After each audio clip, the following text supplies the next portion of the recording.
This is Going Underground. I'm Afshin Rattansi. Coming up on the show, the European Coalition for Corporate Justice has reported that half of all companies on the FTSE 100 have been accused of human rights-related abuses over the last 10 years. Is that why the Tories want to abolish the Human Rights Act? And Ed Miliband reshuffled the lower echelons of his front bench this week, but will Labour always be pro-capitalist and pro-imperialist? Plus, corruption is reportedly seeping into every level of our police service. But just how many of our coppers are on the take? All this and more coming up on today's Going Underground. This week marks the third anniversary of Britain's war with Libya and the Western-backed assassination of its leader, Muammar Gaddafi. Before Cameron, Gaddafi and his regime had turned one of the poorest nations in Africa into the continent's richest state. Libya had the highest GDP per capita and life expectancy in all of Africa. Fewer people lived in poverty than in Holland. After David Cameron ordered British forces to bomb Libya, the country has become a failed state. Its economy is in shambles after the cessation of oil production. Rival militias fight for power, and this week a dispute between rival governments is threatening to cause even more chaos after NATO's destruction of the country. The British-backed government in Tobruk is now desperately trying to regain the old capital of Tripoli from Wahhabi militants who fight under the ISIS-affiliated banner of Libyan Dawn.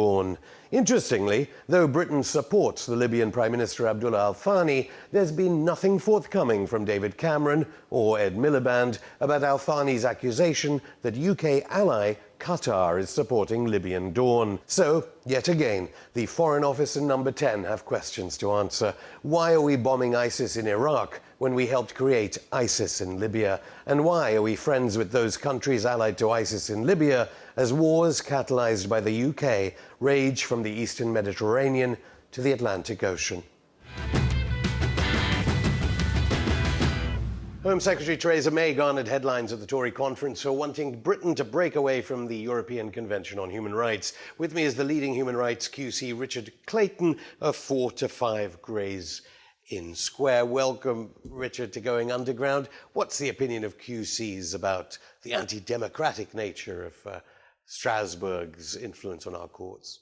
Well, I'm not sure it is anti-democratic. I mean, the essence of the Strasbourg system is that we signed up to an international convention and we agreed to it. And the roots of that, of course, with Churchill, which is why we have him there. I mean, the origins of it were Churchill's fear of socialism, a safeguard against socialism. Well, this not is what so much socialism, I think. It was much more a reflection of a repudiation of what people saw as totalitarianism. But it's important to remember that the Nazis and the Italians fascists ran legal systems which on their face complied with legal formalities, but ended up in the wrong place. So people thought you had to introduce some sort of something into the law that made sure the outcomes were better. Too much, then, to accuse Theresa May and Chris Grayling of rolling back those reforms? But, I mean, even Lord Neuberger from the Supreme Court arguing against elements of the Strasbourg legislation and the convention, saying it's too easy. Too many lawyers in Britain are taking Strasbourg's opinions over those of courts here in Britain.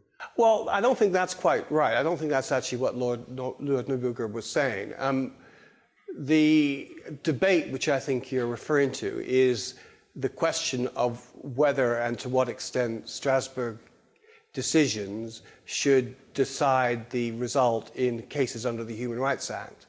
And in reality, the position's been changing over the last 5 years, and particularly and most strikingly in a case I was in the Supreme Court earlier this year, the Supreme Court decided not to follow 7 Strasbourg decisions in concluding that freedom of expression did not create a right of access to information. So it's not the case that we or the English courts simply apply what Strasbourg says. And I think the biggest development in the Supreme Court since Lord Bingham's retirement in 2009 has been that the English courts feel freer to depart from Strasbourg case law. So then what's the point? Why did Theresa May bother?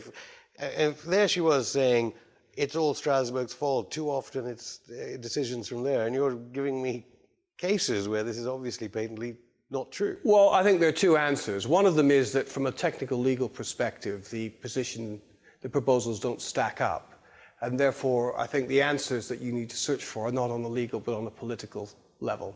It's not just them being mean, is it? Because even in the May speech, immediately she was targeting, she said the problem with the European Court was that it protected prisoners too much and protected those accusing British troops of torture. Well, at the end of the day, the purpose of any human rights instrument is to protect those who are vulnerable. And I mean, that's the whole purpose of it. So it really doesn't take it very far to make that point. And it has to be said, and something which I think is seldom acknowledged, is the cases that the UK has lost in Strasbourg are very few and far between. Overwhelmingly, the government wins the cases, and the cases that it loses, you might think, are cases where something has gone badly wrong. So it actually does look like being vindictive on the part of the government. Far be it from me as a lawyer to say, but you may think there are other political factors in play, like the growth of UKIP, the government's reaction to that, the government's view on Europe more generally. And I mean, I think one of the saddest consequences of political developments is how somehow the European Convention on Human Rights has become the whipping boy or the lightning rod through which a lot of anti-European debates are being fought. Did you find any irony then that the debate was framed in that way, all about Europe, and yet Parliament, our Parliament, is pretty discredited, and yet the alternative seemed to be that Parliament should be the supreme authority over legal jurisdiction? Right. It is the case that Parliament rules supreme in domestic law, but that isn't the basis upon which Convention law takes effect in English law. She's an ultimate source of legal authority. But that's, I mean, that is... Is that not true? Well, that is not true so far as it goes. It is true that so far as legislation in the UK is concerned, Parliament is supreme. But in relation to international treaties, Parliament has nothing to do with international treaties unless they become part of domestic law, like the Human Rights Act made the European Convention part of domestic law. But it seems to me to be a bit of a legal muddle. Well, talking about international relations, yet again, she mentioned another person who is no doubt vulnerable. She made the allegation that the Strasbourg rulings were stopping people from courts from deporting people to Somalian war zones, in effect, because there's a phrase, degrading treatment? Inhuman treatment. Well, that again is a very well-worn battleground where the UK government has consistently lost. The fact of the matter is that if you seek to deport someone to a place where they'll be subject to inhuman treatment or torture, then if there's a substantial risk of that occurring, they won't be deported there. Now, some people might think that it's difficult to justify sending someone away to a place where they would be subject to breaches of human rights of a very serious nature as well. I mean, inhuman treatment is not something that be lightly put to one side. And Western foreign policy has a legacy in Somalia. So is she saying, therefore, that it is only the European Convention that is stopping us deporting people to places where they would be degraded, their human rights degraded? Yeah, it may well be that is, but that may well be so. But at the end of the day, the point of all human rights laws is to introduce into a legal system some sense of core values. And it's really a question of whether you accept the core values, whether you regard them as the hallmark of a civilized society. But many might think that not sending people away to be tortured is a position which has a lot in its favor. Now, when it comes to those that are against Europe, not necessarily on the UKIP side, they argue that their corporations have too much power in the European Union. Do you think corporations will have more impact on our justice system if we're in the convention, or corporations have an undue impact on our parliamentary system if that's the supreme authority? Or in fact, is this all separate because it's actually the Supreme Court? Well, I think it is. I think they're separate points. The fact is that that corporations have always been able to benefit from human rights. So, for example, many of the important media cases, like the famous case about contempt proceedings, Harold Evans' famous case about thalidomide, that was for a corporate entity. I would have thought that companies in general have more influence as pressure groups through the legislative process than through winning cases. In a home country rather than in Brussels or Strasbourg? Though. Yeah, I would have thought so. I mean, some say that the mainstream press is just responding to public concern. On the other way, one could say that the mainstream media is deliberately cooking this up and saying, look, human rights law is a disaster and is helping terrorists and so on. Well, which way is it? Well, I think one of the things which is seldom given the recognition it should is that the media have a vested interest in attacking the Human Rights Act. One of the things that the media were most opposed to when the Human Rights Act came into being was the fact that tittle tattle, which was subject to criticisms of breaches of the right to privacy, would win if there was no public interest in the story being published. And one of the effects of the Human Rights Act is that kiss and tell stories have been suppressed. Now that has had a direct economic detriment to newspapers of a particular type. And it seems to me naive to put to one side any thought that the newspapers are not entirely aware of the adverse commercial consequences of the Human Rights Act, and therefore they take a position which is consistent with something that they don't find particularly congenial. And then finally, there is this case about mass surveillance going through the Investigatory Powers Tribunal. Do you think if we got out of the Convention on Human Rights, it would make it easier or more difficult to engage in mass surveillance, for the government to engage in mass surveillance? There's no question it would make it much easier, because the only protection we have is really through Article 8, the right of respect for private life. I mean, the fact is that privacy in the UK is not well protected under domestic law. Hence, as everyone seems to acknowledge, we are the most surveyed society of, I think, any in the world. Richard Clayton, QC, thank you. Thank you. Coming up after the break, far too much noise, the public aren't impressed. Speaker Burkow warns MPs that the public is not impressed with Prime Minister's questions. And Labour has lost 5 million supporters since 1997. Is it time Miliband starts putting the interests of the working classes first? All this and more in part 2 of Going Underground.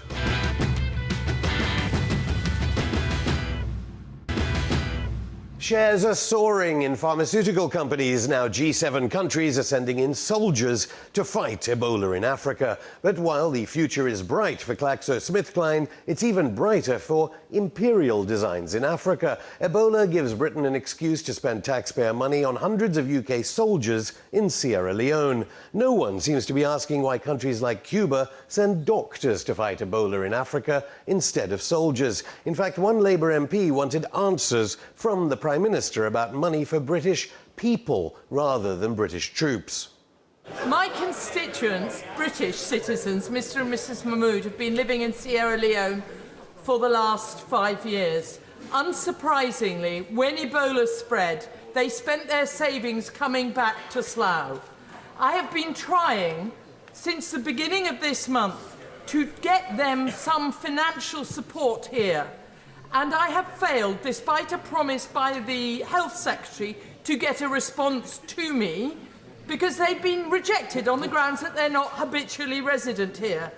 I threatened to raise this in these question time, and as a result, at 11:59 today, I got a reply saying they would get no support from the DWP. What's the Prime Minister going to do about people who are fleeing Ebola to come back to the country of their nationality and have no resources? So the government is using taxpayer money to fund UK troops to go to Sierra Leone because of Ebola, but there isn't money to help UK citizens because of Ian Duncan Smith.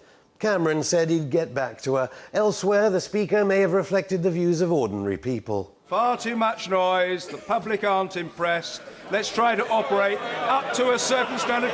Standards aren't just plummeting in Parliament, though. Ed Miliband took Cameron to task about the coalition record on non-Ebola-related healthcare.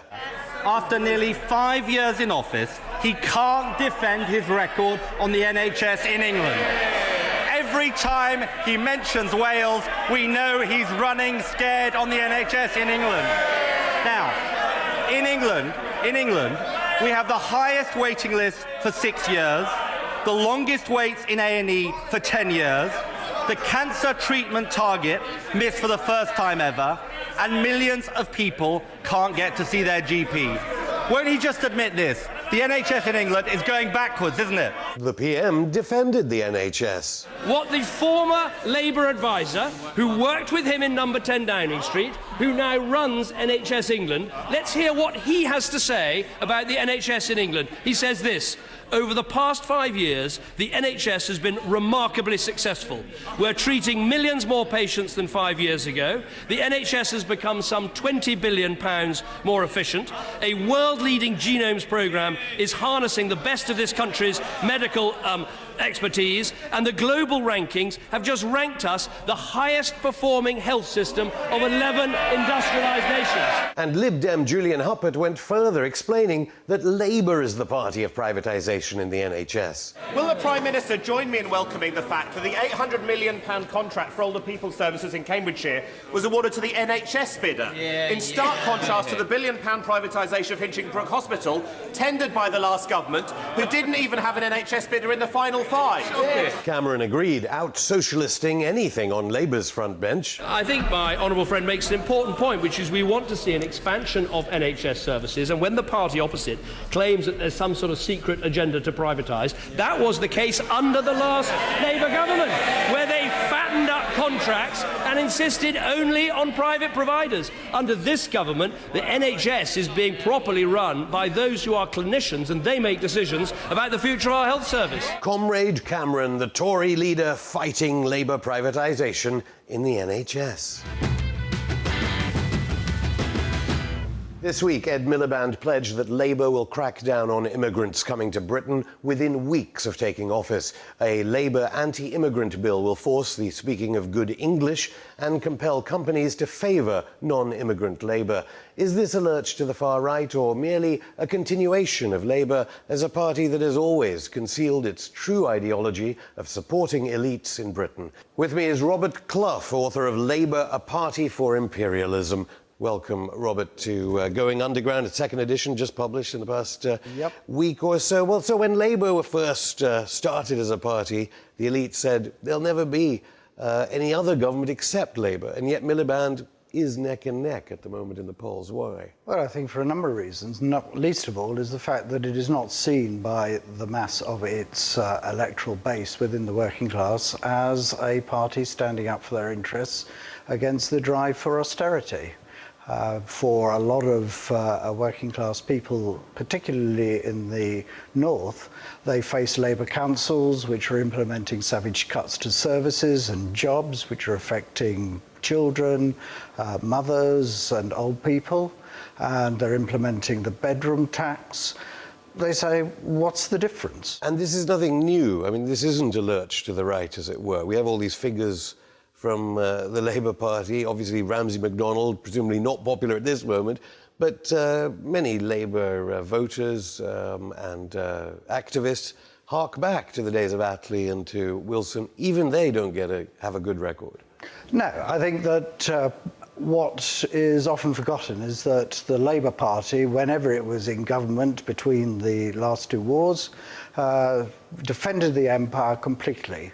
And although the post-Second World War government has a reputation for setting up a system of state welfare, what is ignored is the fact that it systematically plundered the colonies in West Africa and the Middle East for the finances in which to establish state welfare. So if, I mean, in other words, millions of people were killed in effect by these leaders, why do you think then Tony Blair comes under such scrutiny for the Iraq War when this is a tradition? I think it's because there was a tide of opposition to the war at the time the declaration was made, that he had ruthlessly, if you like, stamped on any... But no more ruthlessly than previous leaders. Just look at the very aggressive foreign policy which Tony Blair heralded. Is there any real difference? One can see that in relation, for instance, to the declaration of bombing in Iraq, there was no attempt to control what was the objectives of the latest bombing campaign. There was no support for the people fighting in Kobani, as they are at the moment, the Kurds, and the aggressive response in relation to Ukraine. Labour completely supports the fascist regime in Ukraine and is eager for sanctions against Russia and the extension of those sanctions. I think there is a very aggressive foreign policy there, which is related to defending Britain's vast overseas assets. So what does it mean when people like Miliband inspire some of those who are called on the left, or spoken about as being on the left of the party, saying he's going to be a bit more like John Smith? It's wishful thinking. I was at the TUC demonstration last Saturday, and Len McCluskey was saying that Labour is afraid of its own shadow. It must adopt some socialist policies. He's quite clear that there is very little difference currently between Labour Party policy and Condem policy, but he indulges in some wishful thinking that somehow Ed Miliband is going to bring about a socialist change. I think well, why do the trade union elites? Because any critic of the Labour Party from the left, as it were, would say, well, at least there are trade unions involved in this party. It's not like the other parties. There are millions of workers involved in this party. Yes, but what is the true relationship of the trade unions to the working class at the moment? And what we point out in the book is that they organise amongst a privileged, well-off layer, particularly in the public sector, and in that sense have come very little different from the old craft unions at the turn of the last century. Those unions have actually done nothing to really defend the working class against austerity, and it is a fact that over the last 10, 15 years, strike activity by trade unions in this country have reached abysmal historic lows. So, I mean, there have been hundreds of thousands of jobs lost in the public sector. So what would you say to people watching who listen to, I don't know, Owen Jones or other people, Polly Toynbee, who's been on this show, who say Labour is the only option, and in the way that they talk about the austerity going through Britain at the moment, they seem to reflect policies that will mitigate against austerity, if not create a revolution? Well, I think the mitigating the effects of austerity, as at this point in time, I would think only in the repeal of the bedroom tax that they promise is there any real difference. And if you look at some of the more detailed statements from someone like Rachel Reeves, you've still got commitment to the overall benefit gap, you've got commitment to the overall state welfare budget being capped. Workfare continues to be part and parcel of Labour Party policy, so there isn't that element of, you know, an alternative. Can you see some problems, though, for them? David Cameron on Wednesday was kind of at Ed Miliband's expense, saying, we allow government bidders for NHS contracts. It was the Labour Party that said NHS contracts must be private corporations only. Is there some truth in what the Prime Minister is saying? Oh, I think that the Condem Coalition have made hay out of the privatisations that were undertaken by the last Labour government. And in relation to the promises for the future, although they say they will repeal the Health and Social Care Act, there is no commitment to end, for instance, the PFI projects, which are crippling NHS finances, and their comments or their promises about restoring £2.5 billion a year to NHS funding. Well, you just do the arithmetic. That's over 7 years of that against a £30 billion deficit that is being forecast over that 7 years. So they're not restoring the funding for the NHS. Well, then how do you explain, if all these people are in effect war criminals, all except Ed Miliband so far arguably, how do you explain that the massive opposition to coalition austerity still want to vote Labour? In a sense, because they have not chosen the option of fighting back. It's quite interesting. We have on the front of the book a picture of a demonstration organised by the Focus E15 Women campaign, and that I think is an example of what is required. There is no. The women that are fighting social for cleansing, as it were. social cleansing in East London, yes. And that, I think, is the real option that people have to face. No government in power is going to be allowed to raise state welfare to anywhere near adequate levels, because at the end of the day, a government is allowed into power in order to protect, first and foremost, the interests of the City of London. And that means continuation and extension of austerity. Robert Clough, thank you. Thank you. So it seems that the good old Bobby on the beat is a thing of the past. Instead of Dixon of Dock Green, we're now living in scenes from Serpico. But is it just a few rotten apples? Or is it the whole tree? According to a Home Office report, over 2,000 of our boys in blue are potentially corrupt. And with crimes ranging from perverting the course of justice to drug dealing, these coppers are not just dirty, they're caked in the foul stench of corruption that follows them all the way to Scotland Yard. Almost 100 police officers each year are suspended on suspicion of corruption, with Scotland Yard appearing to be the worst offender, with around 200 officers being relieved of their posts in the past 5 years. And they're not just selling stories to the Sun. Other accusations include hiding evidence, money laundering and taking bribes. But what about the ones that are in hiding? What about the hundreds and hundreds of undercover officers in our midst? According to police regulator HMIC, they apparently have a generally poor knowledge and lack of expertise. Undercover cops are being badly used and collectively or ineffectively controlled. No wonder the Ellison reported a catastrophic police actions concerning the murder of teenager Stephen Lawrence slammed the police undercover tactics. In the Lawrence case, undercover police are alleged to have spied on the family of the victim in a bid to discredit them. An investigation into whether British police aim to further destroy the lives of those who are the victims of crime is ongoing. But are they also destroying free speech? Police have caged off Parliament Square this week in an attempt to imprison the voice of democracy. Occupy have been staging a protest since last Friday, but the peaceful demonstration has been shackled by the constant imposing presence of the Met Police. David Cameron supported Hong Kong pro-democracy protests, so why are the police sabotaging ours? Show's over for today, but join us on Monday when we speak to the Executive Director of the British American Security Information Council, Paul Ingram, about why Cameron and Obama's secretive mutual defense agreement could be breaking the nuclear non-proliferation treaty. In the meantime, you can drop us a line on Twitter at @underground_RT, like our page on Facebook, or email us on goingunderground@rttv.co.uk. See you on Monday.